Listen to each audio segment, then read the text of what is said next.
22 मार्च से चैत्री नवरात्रे शुरू हो रहे हैं। उस दौरान घरों में पूजा अर्चना कैसे करनी है, इस बारे में हमें जानकारी देने के लिए मौजूद हैं प्रोफेसर पद्मश्री डॉक्टर विष्णुमूर्ति शास्त्री जी। आइए इनसे जानने की नवरात्रों के दौरान किस प्रकार पूजा अर्चना घरों में करनी चाहिए। नवरात्रों में जो पूजा की जाती है उस पूजा का एक विशेष उद्देश्य ये होता है कि हम 6 महीने के लिए शक्ति अर्जित करें, अपने में माता की आराधना करके, माता के पाठ करके, माता की जप करके और उसकी आराधना में अपने मन को लगा करके और अपने मनोजलषित कामनाएं पूर्ण करें।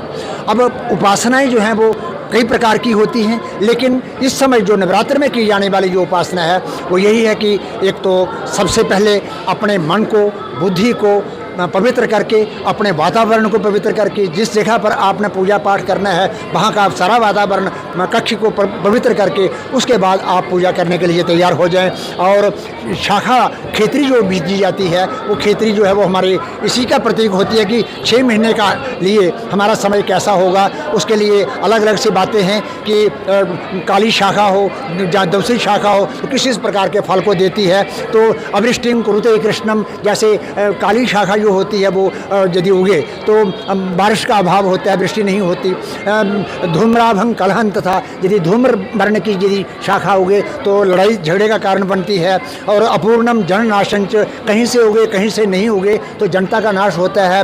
और दुर्भिक्षम श्यामलांकुरी, और जो सांवले रंग की यदि शाखा उगे तो वो दुर्भिक्ष अकाल को पैदा करती है। और तिर्जक गति भवेद व्याधि, टेढ़ी मेढ़ी उगे तो व्याधि बीमारियाँ बढ़ती हैं। और कुब्जी शत्रु भयम, तथा और कुबड़ी शाखा हो गई तो शत्रुओं का डर होता है। इसलिए शाखा बिल्कुल ठीक हो, व्यवस्थित हो और उस शाखा का आरोपण करके उसके ऊपर कलश स्थापना करें। कलश के ऊपर जो भी उसमें संभार इत्यादि डालने हैं और डाल करके पूर्ण पात्र रखें। उसके ऊपर नारियल जो है, नारियल का मुख जो है वो अपनी ओर रखें, क्योंकि नारियल का ऊपर की ओर मुख नहीं होना चाहिए, दक्षिण की ओर नहीं होना चाहिए, अपनी ओर उसका मुख रखें, ताकि वही पूजा जो है वो विशेष प्रकार से मानी जाएगी। जब आपने पूजा कर ली, शाखा आरोपण कर लिया, घट स्थापन कर लिया और ये नारियल उसके ऊपर स्थापन कर लिया, तो उससे पहले भी आपने प्रतिज्ञा, एक तो सबसे पहले बड़ी बात जो है कि जो भी व्यक्ति अपने घर में या समाज में या किसी यज्ञ में दुर्गा माता की पूजा करता है उस समय प्रतिज्ञा होती है।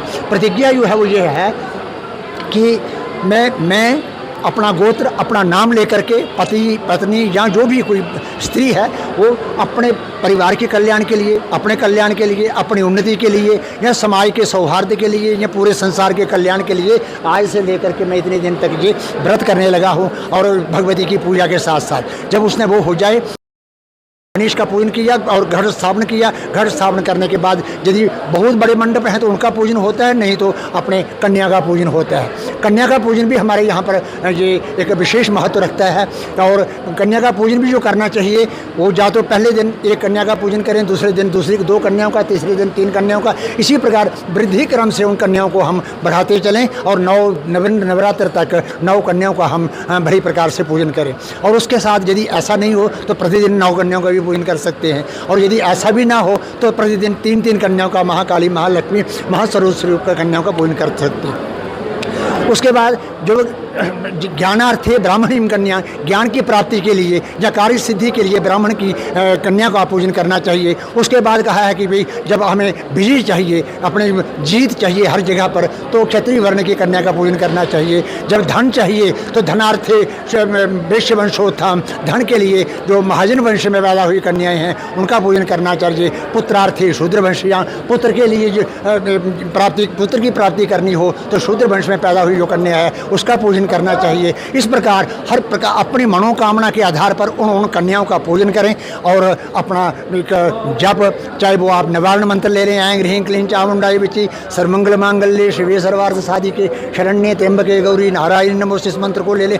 और भी बहुत से मंत्र हैं और उन मंत्रों के माध्यम से भगवती की आराधना करें, भगवती रुष्ट ना हो। और उन दिनों में अपना खान पीन व्यवहार जो है वो सारा ठीक रखें और अपने आप को, कुछ लोग तो प्रातः काल से लेकर के दिन रात भगवती की उपासना करते हैं और अपनी मनोकामनाओं को पूर्ण करते हैं। प्रथम नवरात्र में जब शैलपुत्री का हम पूजन करते हैं, शैलपुत्री के बाद लास्ट में सिद्धिदात्री का पूजन आता है। सब प्रकार की सिद्धियाँ भक्तों को प्राप्त होती हैं। वो अणिमा, महिमा, गरिमा, लघिमा, प्राप्ति, प्राकाम, ईशित्व, वशित्व, इस प्रकार की सब प्रकार की सिद्धियों को प्राप्त करते हैं। भगवान शंकर ने इन्हीं प्रकार की सिद्धियों को प्राप्त करके और अर्धनारीश्वर रूप धारण किया था। तो इसलिए जहाँ पर हमारे यहाँ पर जो शास्त्र है, उस शास्त्र में तरह तरह के मंत्र हैं और क्या क्या आप चाहते हैं, किस प्रकार से उसका अनुष्ठान चाहते हैं और आपकी मनोभिलषित कामना क्या है, उसके आधार पर हम प्रतिज्ञा करके उन मंत्रों का संपूर्ण पाठ करके और फिर हम आगे पाठ प्रवृत्त करते हैं। और निश्चित है कि कभी कभार कोई ऐसी बात हो, वो बात नहीं हो, नहीं तो निश्चित रूप से की हुई वो प्रतिज्ञा है अवश्य ही पूर्ण होती है। पूरा संसार जो है वो यहाँ पर माता के दरबार में आ रहा है अपनी मनोकामनाओं को पूर्ण करने के लिए। पूरे संसार की जो भी मनोभिलषित भेंटाएं हैं वो यहाँ पर आकर के चढ़ाता है और उन भेंटाओं के माध्यम से जितना तक हो सकता है श्राइन बोर्ड उस प्रकार के कार्य को करने के लिए, सभी विद्वत जन जो है वो कार्य करने के लिए और जनता की कल्याण के लिए, जनता के सद्भाव के लिए, जनता की परस्पर मैत्री के लिए, जनता के दुखों को दूर करने के लिए वो यज्ञ किया जाता है। और उस यज्ञ में विश्व कल्याण हेतु भी शब्द होता है कि विश्व के कल्याण के लिए। उसके बाद फिर भूकंप, राष्ट्र विप्लव, विविध आदि व्याधि कष्ट, इस प्रकार के कष्टों की निवृत्ति के लिए वो यज्ञ किया जाता है। और यज्ञ का नाम भी यही है कि जन प्रादुर्भाव, इससे हर समय प्रादुर्भाव होता है, हर चीज का आगे बढ़ना होता है, इसलिए इसी को यज्ञ कहते हैं। और यज्ञो वै भुवनस्य नाभि, यज्ञ जो है पूरे संसार की नाभि है और इसलिए यज्ञ का बिल्कुल सटीक होना, विधि पूर्वक होना जो है वो आवश्यक माना गया है। और इस यज्ञ में जितने लोग आते हैं या जितने बड्ढे जन जो है वो इसका पूजा पाठ करते हैं,